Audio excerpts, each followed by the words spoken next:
This is Project Motor Racing, which will be coming out on the 25th of November.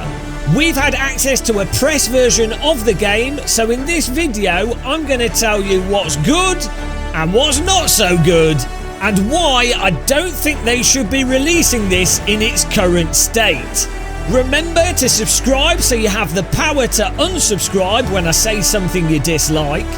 Click the like button if you're tired of unfinished video games being sold as full release products. And as always, thank you to all our channel members, Patreon members, donors and supporters. You fund us, you make it possible, it's really appreciated. Now I'm going to start with the positives so that we're ready for the negatives. It's good to start with positivity, I feel. And the best aspect of this simulator or game is the force feedback and handling of the vintage cars in this title. Not all of them, but some of the vintage cars, like this Audi that you can see on the screen. The force feedback is really communicative, super detailed, really immersive as well, absolutely spot on for what you need from a driving simulator. And the handling of the vintage cars is really nice in that you can immediately jump into them. They just make sense. You can dance them around on the throttle, you can dance them around on the brake, you can navigate through the corner aggressively, tilt them into the corner, or subtly drive them into a corner. Absolutely fantastic. And if I was to say what's the closest sim to these handling dynamics, I would say in many ways it's quite similar to Automobilista 2, but without the cars feeling like completely rigid planks, and with the cars just feeling like they're a lot more dynamic and a lot more interesting to drive. Now, another great aspect of this game, and something that I'm surprised more games don't do, is the bits of loose tyre on the track and dirt being flicked into your face when you're driving behind other vehicles that drive through that on-track debris.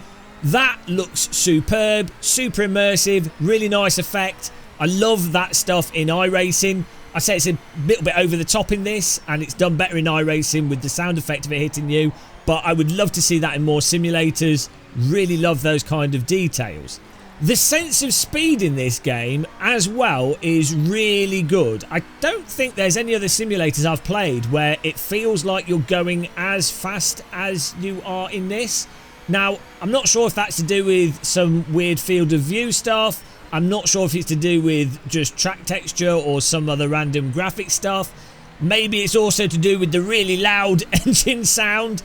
I don't actually mind the engine sound in this. I think it's quite immersive. It's a little bit compressed, a little bit over the top, a bit sort of noisy. But from a sort of immersive experience of going fast in a race car, when things are working, this is a really fast feeling simulator. Maybe it's also the force feedback details as well with the vintage cars adds to that.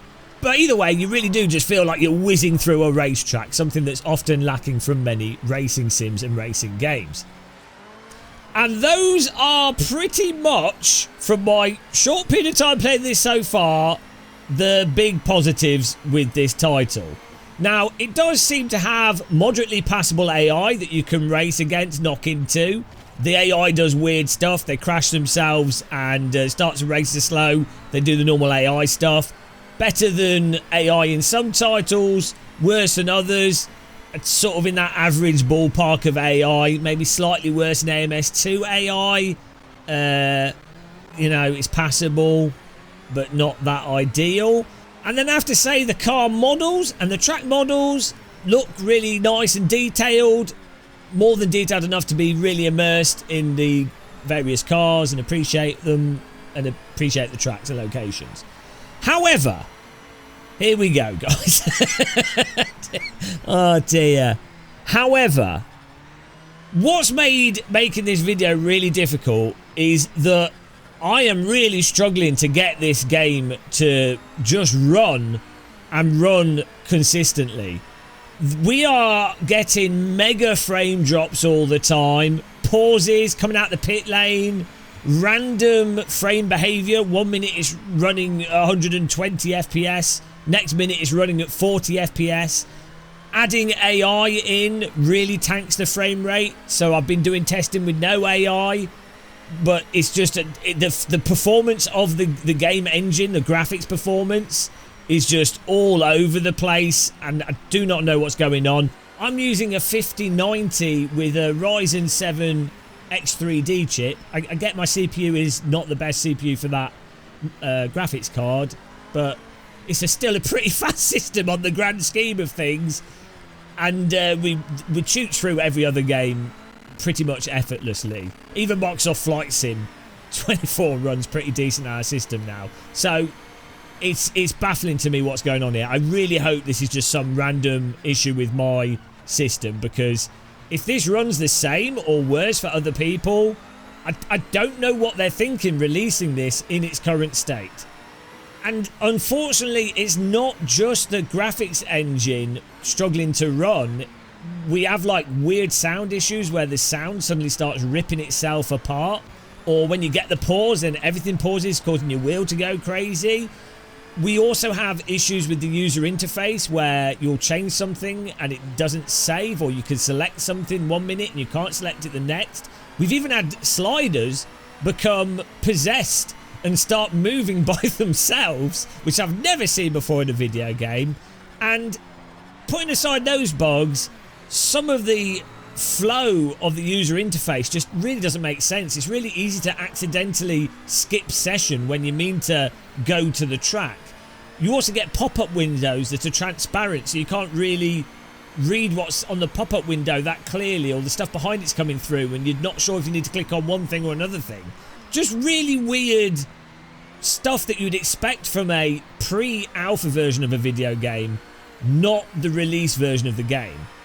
This is in the state of what I'd expect something to be in before an early access, really. That's really the impression I'm getting from the version I've got. I really hope the version I've got is just me, and this isn't happened to every single reviewer, because it's actually baffling that this is going to be a launched game if this is what's being launched. And I think this is just a massive shame, because the vintage cars are so fun to drive. Like, this is like a step up from previous simulators in many ways. There's aspects to the handling that are super interesting, super involving, and just fun from a simulator perspective with the vintage cars. And you're like, you can see that there's this inkling of something incredibly special, and it's all just mushed over by the packaging of this and the technical issues that it's unfortunately facing at this point in time. Now, I've been saying vintage cars repeatedly because one of the massive issues with this game as well is that the quality of the cars is all over the place. You drive a vintage car and you're like, oh, this is potentially some of the best vintage cars in sim racing, almost better than the original Assetto Corsa.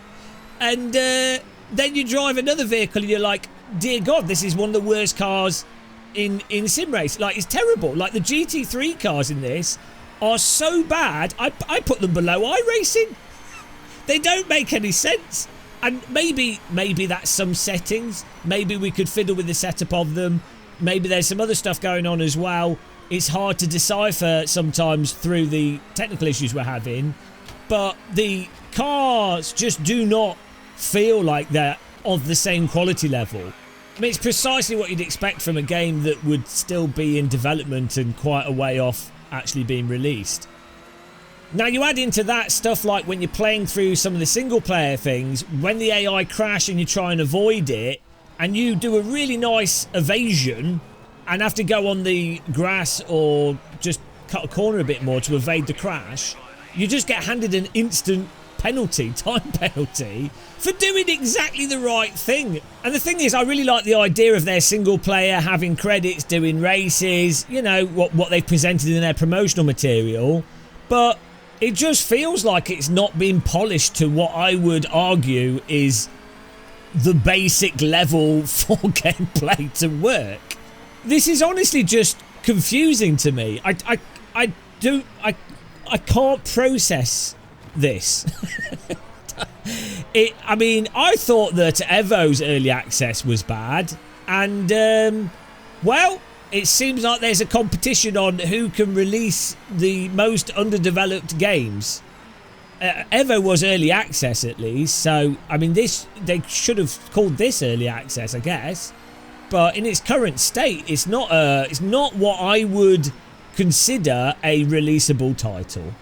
Again, I really hope they can turn this around, because there is potential there, which you can see in the vintage cars. It's there, but it's very hidden. And I keep saying this, we need good quality cross-platform simulators, and this is not doing good for sim racing if things have been released in this state. It's probably going to make people never play driving simulators again on their games consoles, rather than it having the opposite effect of making them want to ruin and waste their entire lives getting sim rigs and driving virtual cars. That's just how it is at this point in time, though. I hope this gets better. I hope they can polish it up. We'll be live streaming, so subscribe to watch our live streams of us checking this out in real time. But until the next video, thanks for watching this one. Happy tea drinking, take care, and goodbye.